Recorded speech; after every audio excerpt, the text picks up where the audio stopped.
Hey, it's Mac with PriceActionTradingSystem.com, and it is Wednesday. It's May 23rd. I believe this is Wednesday, isn't it? Yes, it is Wednesday, May 23rd. Wanted to real quickly go over, just remind you that I did look at the trading calendar, and Monday, this coming Monday, the 28th, will be is Memorial Day holiday, and it will be a trading holiday. The market's actually open till like noon Central Time, but there's never much volume, or it's generally not worth trading. If you want to sim trade it, feel free to, but generally there's not much going on. Doesn't mean that prices can't move, but it's just too short a day, and generally I will always take those as holidays. So no chart lesson on Monday. Again, I'm going to be leaving on June 1st, so I may need to take Thursday off as well. And June 1st through the 10th, I'll be in Brazil. So it'll be my annual trip to Brazil. So no chart lessons and no mid-morning charts on the website from the 4th, actually Friday the 1st through Friday the 8th. And I'll be back in the office on the 10th, assuming I don't have any travel problems. So every once in a blue moon, that overnight flight coming back gets delayed or has a problem or something, and we get delayed getting back by a day or so. But hopefully I won't have any of that problem this time, and I'll be back in the office on Monday. I guess that'll be the 11th, Monday the 11th. Yes, Monday the 11th, I'll be back in the office. So, uh, but yeah, no trading this Monday for sure. So I'll try to remind you again tomorrow. Just in case I forget, I wanted to go ahead and bring it up, let you know I did look at that. All right, let's talk about today. In the big scheme of things, this is a range day. We trended up really all day. Well, I wouldn't say all day. We trended up, went sideways, and then had another leg up. But we trended down here. And notice here's your overnight highs, here's your overnight lows. And if you just look at we traded within that. There's your low, overnight low, basically right there. There's your overnight high right there. And we didn't trade outside of that really until after 2 o'clock. We went a little bit higher and then pulled back and closed right about that level. So in the big scheme of things, this is a range day. But it's a big enough range where there's a trend up in it. And it's really two legs. And this was an interesting day because what you would expect to happen, and this is how the market will throw you off. We had this big leg down, and then we had about I'd say call that probably a 70-75% correction. And then we started down again. And what you would normally expect would be to get another measured move down like this one from here. But notice we tried to go lower multiple times, and then finally they gave up and we went higher. So once we started going higher, then you want to look for a minimum of a measured move up. And you see I've measured that right there. You move it over to this where the low was, and that's your minimum target back up to the top of the range. Now we did go a little bit higher than that, but that would have been a good target, and then I probably would have measured this leg. Actually, actually, I probably would have measured that one too, but I measured this leg and brought it over here, but it didn't matter. We couldn't get there before the close, so that just would have been a secondary target. Usually these second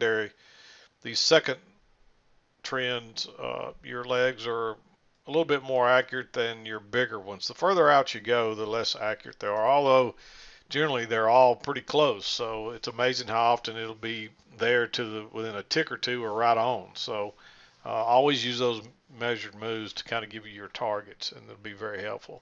But back to my original point, thinking that we'd probably get another leg down, we don't. And really what you have to do here is once we started down, you don't really get, once you get to these overnight lows, you got to respect that until it proves it's not in play. And it may bounce off of it a few times before it keeps going, or it might run right through it. Just like here, it bounced down off of it a few times before it pushed on through.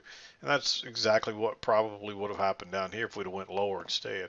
But generally, you would expect us to go lower there. So that's kind of a little fake out. And really, we went sideways. And actually, um, Today was an FOMC announcement day, which I went ahead and marked a couple of trades over here, but really from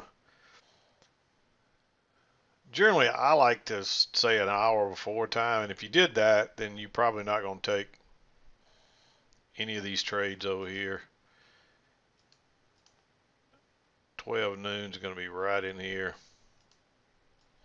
So if you look at that, you're probably not going to, and really it was kind of back to normal by the time it got back to this trend line. So you're probably going to skip all these trades right here.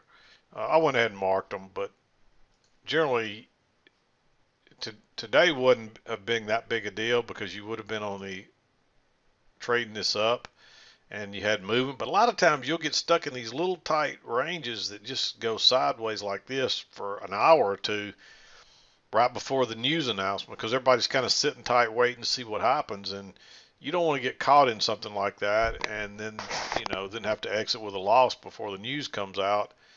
And you definitely don't want to be in when the news comes out. That's the key, is being out by 1 o'clock, which the 1 o'clock hour hits right in here somewhere. Well, it hit right in here. And notice we are kind of in a range, but it's not as tight as some you'll see. So this is where it started up right here. So I really wouldn't have taken any, probably recommend taking any of those trades right there. And there's a second entry here, and that's by 120, and you can tell that this is not really crazy by this point. So you might, I pointed this one out just so I could talk about it, and I'll talk about it when we get there. But I'd probably skip these two trades right here. Again, I went ahead and marked them, but I'd probably skip them. But let's talk about the trades, and we'll talk about them too. I'll go over those two real quickly when we get to them. But there's a failed second entry short right here. The thing I don't like about it, we do have a channel coming down, and there's a break here, and there's at least two measured legs down, and then we get a little reversal. This is not a great reversal. You like for the reversal to shoot through the EMA first, and so the fact that this is right in the EMA, a little bit questionable. What you might do is let it break higher here and drop a limit order in and see if it'll come back and fill you. And you might have gotten filled a few ticks back in this to have enough room to get out. It didn't matter in the end, but you don't know that. So this is a little bit aggressive. It does push on through and it pulls back and gives you a second entry long right here. But that signal bar is way too bearish. This one actually breaks higher and you see it backs up. And then we break above it. But by that, you're way too late. Again, when prices broke above this bar, if you could have if you wanted to put maybe a limit order buy right here, because this is a second entry long and it is a confirmation of the trend line, you might do that, and you would have gotten filled where the original stop would have gone above that real bearish bar, and that probably would have been good enough. Just make sure you got room to get out before that little double top there. So if you could drop that limit order in there with room to get out, maybe you take that one. But again, I just think you're better off to wait. And then of course there's a new low there. So a first entry, a second entry. So you got a failed second entry short, a little tiny bar. I shouldn't say tiny, but it's definitely a small signal bar in comparison to what we're getting here lately. And so that would have been a great entry spot on a failed second entry right off the key entry point, the EMA, the trend line, and that would have got you a nice trade. Then you had another two legs back, and this is just basically a repeat pattern of this right here, and even this looks very similar. So and you do actually get a close outside, but there's also, we're going sideways and it's a little failed break lower, and so just make sure you got room to get out before this high here. And as long as you can do that, that one can be blue. You could have let it break higher and back up and whatever. Or I think there was enough room even if you just put a buy stop right above that. But then it pulls back one more time and gives you another second entry. I'm not as crazy about this one because we've already had a break and a new high, and this is two legs back, and a lot of times you get two legs up, and so this one does meet our criteria, but it's getting a little more aggressive at this point. It turns out to be a great trade, but I definitely wouldn't have taken anything after that. Then of course we turn down. You get this bar is too bullish. So then you get your lower high here, a nice bearish bar, but it's right into the EMA. And so I'm probably going to wait on that reversal pattern. And that comes here. Unfortunately, on that reversal pattern, we're a little bit away from the EMA, but there is a trend line working down through there, and you can see that, and it is right off that trend line.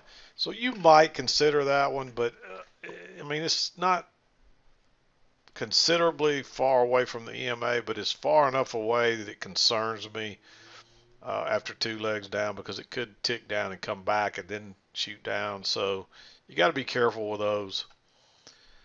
And we finally get down here and we come back and we get another bearish bar right off the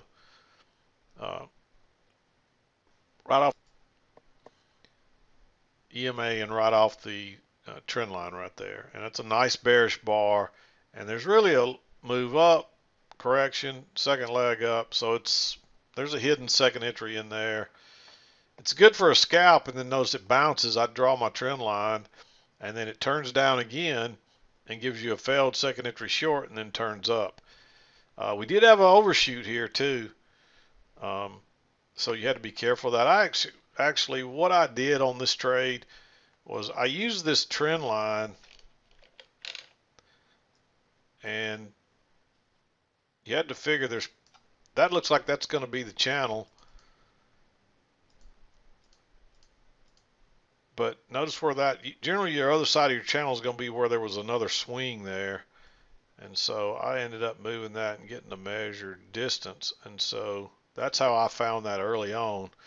And so when prices were heading down, that would have been my target most likely. But we shot through that. So we got an overshoot there.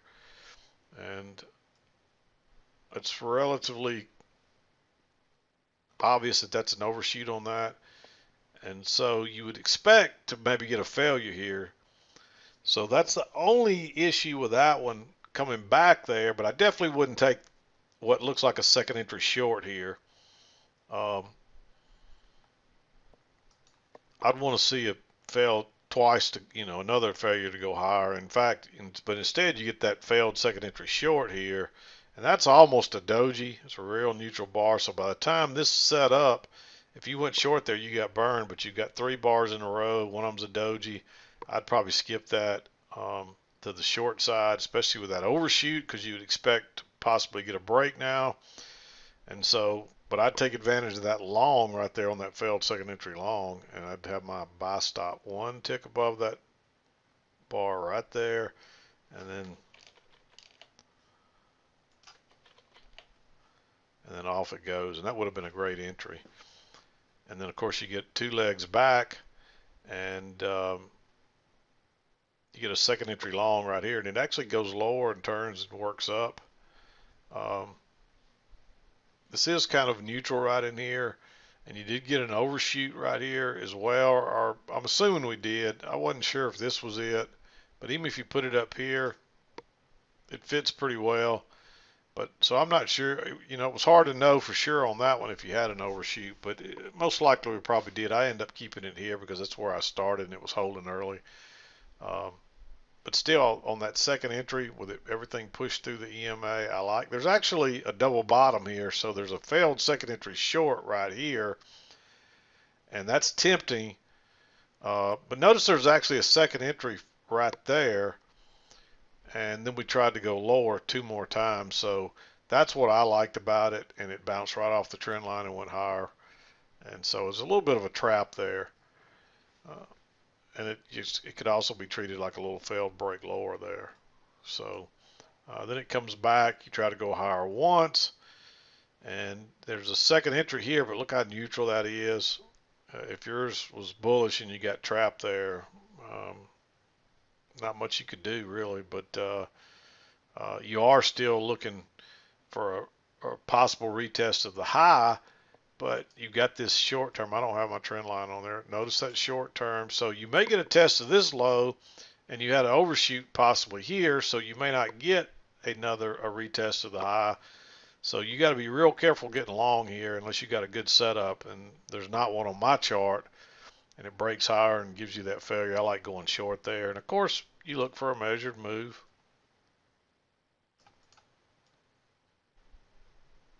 And notice we got a perfect to the tick measured move right there. Doesn't get any better than that. That would have given you a perfect target. Plus, we look like we're going sideways here, and you got a failed break out both sides. Here you probably want a higher low, just like here. You probably want a lower high. You want a little higher low here. This one is into the EMAs, and it's back into the support or the support resistance line. And so I was a little leery of it. But then we run up and we fell out the other side. We come back and we make a higher low right here with a nice bullish bar.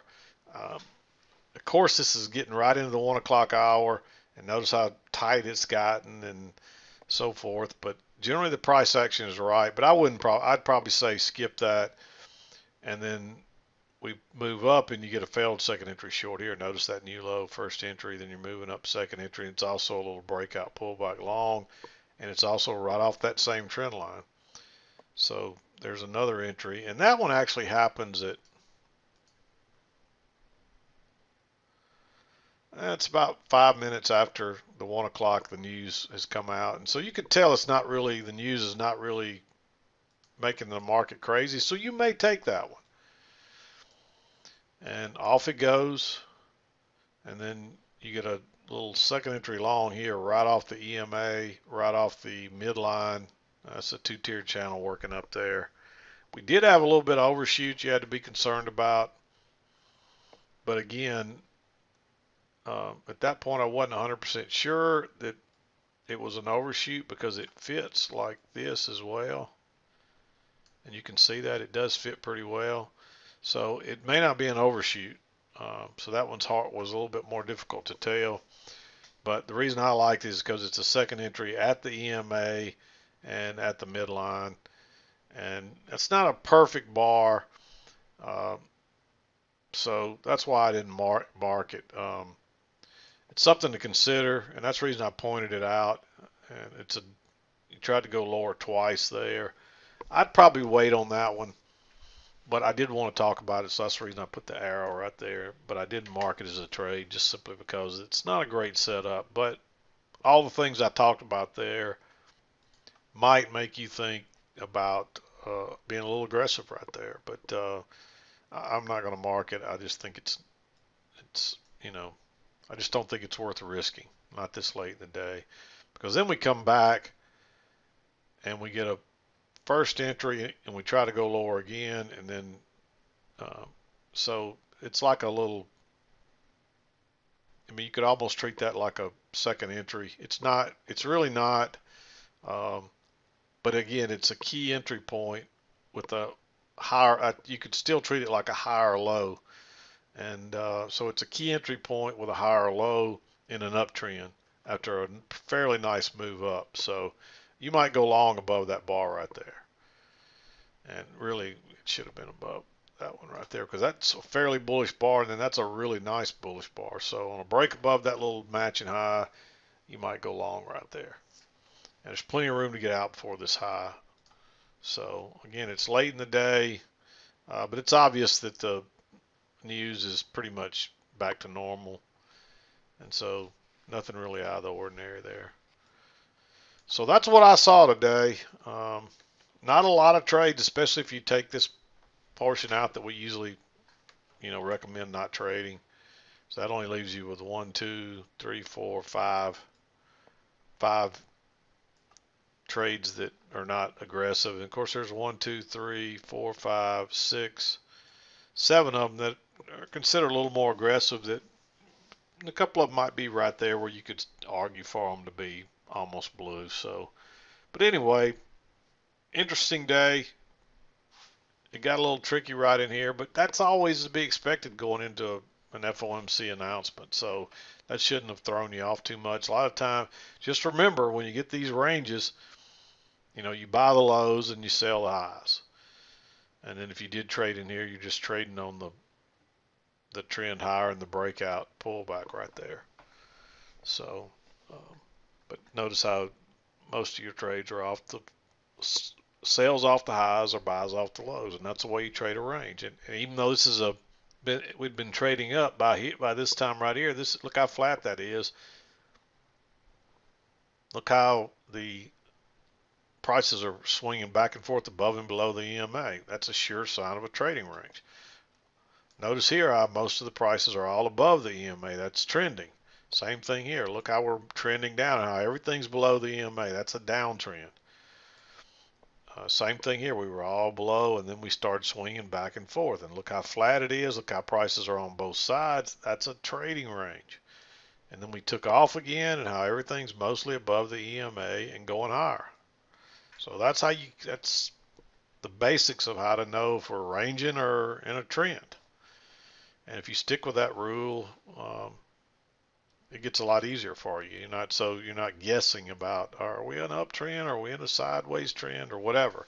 And when we start going sideways here, be really careful with those failures, the failed second entry longs and failed second entry shorts, because you can get whipsawed. So keep that in mind.